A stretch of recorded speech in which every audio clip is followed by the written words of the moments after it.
Hello everybody, welcome back to the channel. Today is not a good day for riding, so I've decided to do a little summarize of all my expenses during the European trip.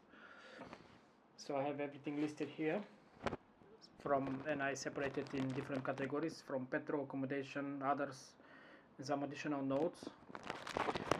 Now, first of all, as some of you may know, I'm coming originally from Bulgaria, so the trip was from London to northeast part of Bulgaria, but the highlight of the whole trip was driving through the Adriatic Highway in Croatia.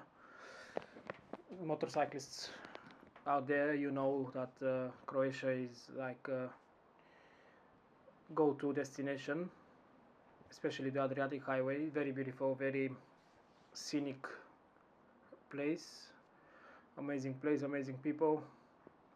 So that was the whole trip was from London to my place in Bulgaria, with the highlight of little diversion and highlight of the Adriatic Highway. So a little bit of background of this is this friend of mine who joined me halfway through. We met in Rijeka in a campsite, so we know each other from a long time now, so we are from the same town.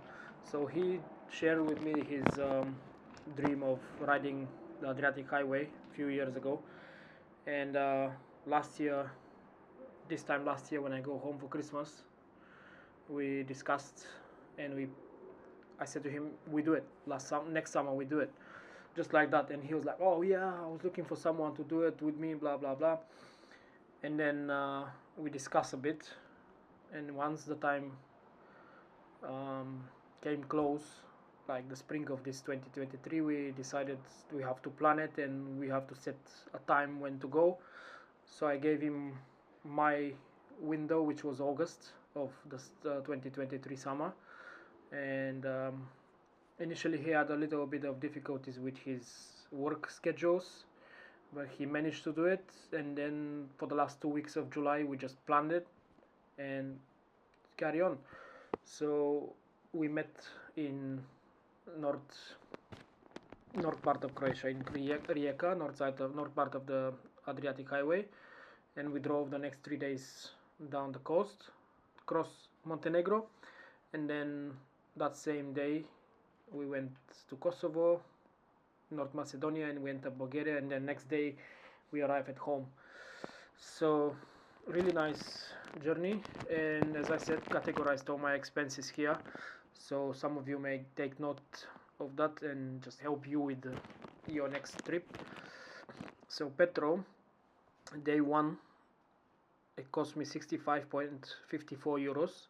That equals 56 pounds and 33 pence over 3 refills. Second day there were 2 refills, and that was 59.76 euros, equals 51 pounds and 47 pence.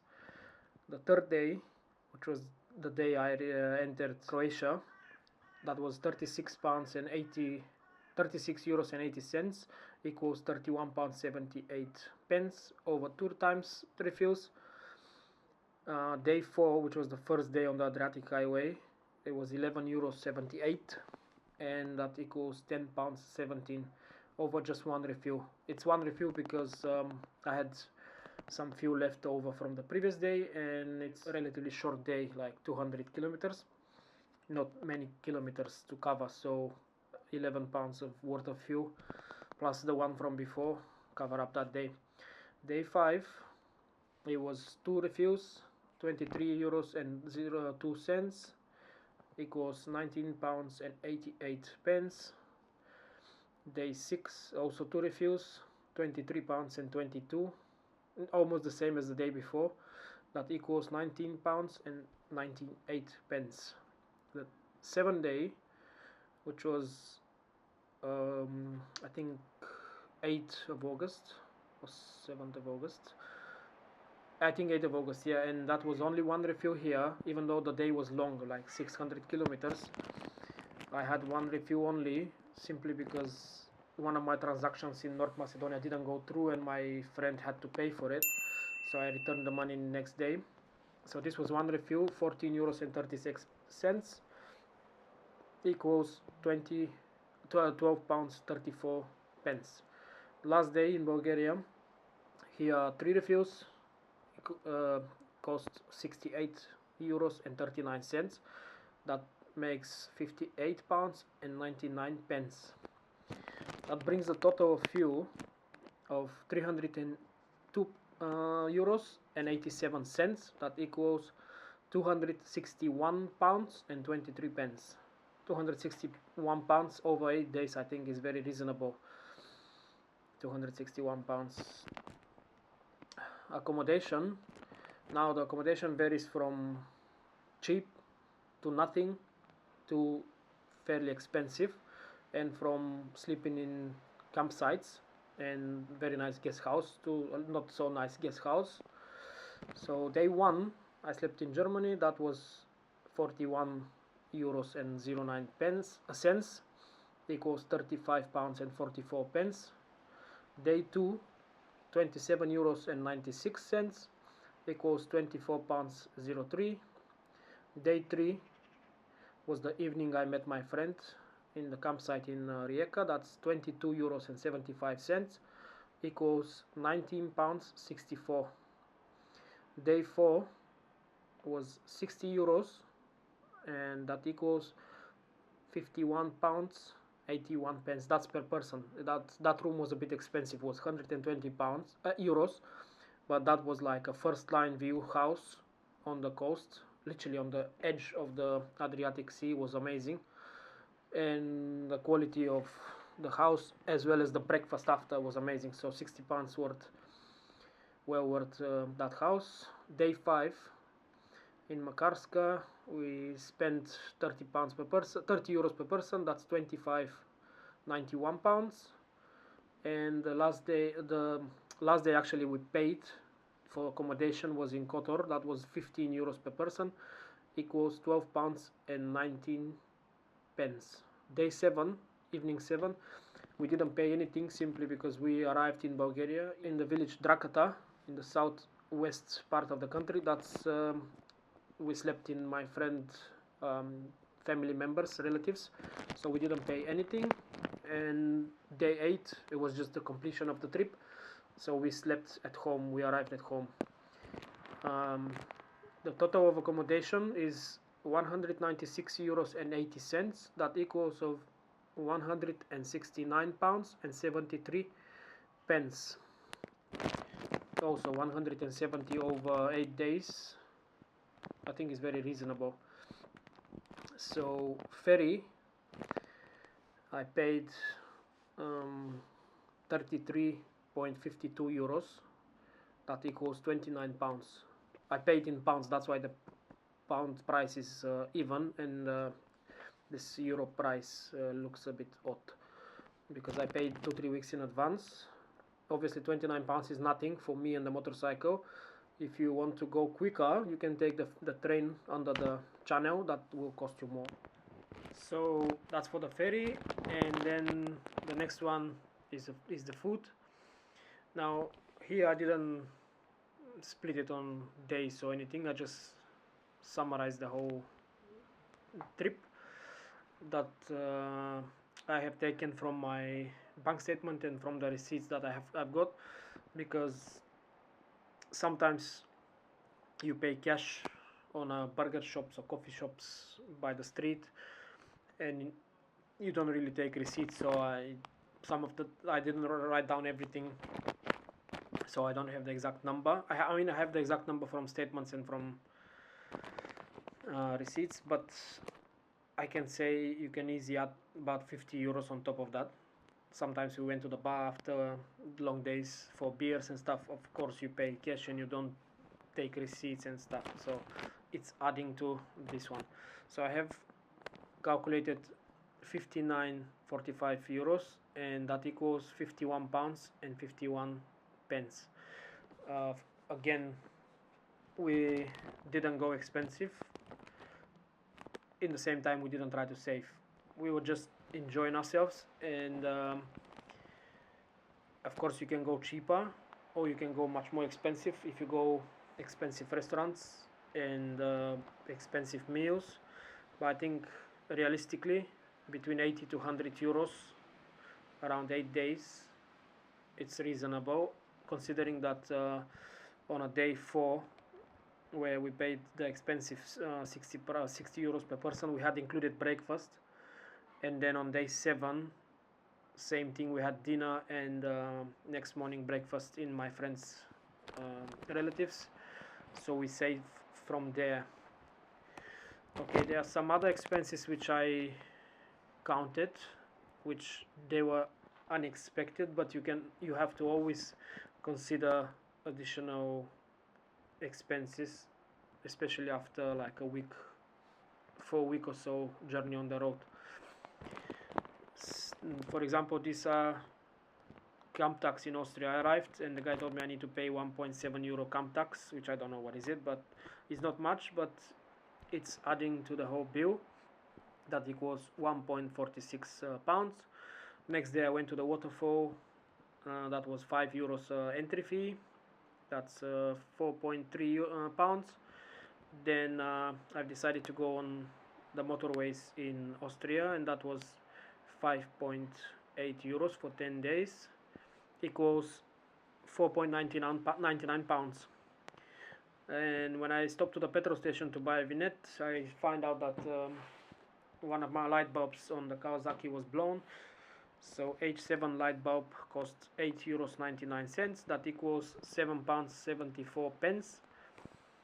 Then riding on the motorways in Austria, I came across a tunnel which I couldn't avoid. It's just there, mountain country, so you're passing tunnels and bridges all the time. 7 euros 80 cents, that equals 6 pounds 74. Then another tunnel just before the Slovenian border, that was long tunnel, about 13 kilometers or so. That cost me 13.5 euros, quite expensive, and that equals 11 pounds 66. You pay in a toll booth, both of them you pay in a toll booth before the tunnel itself.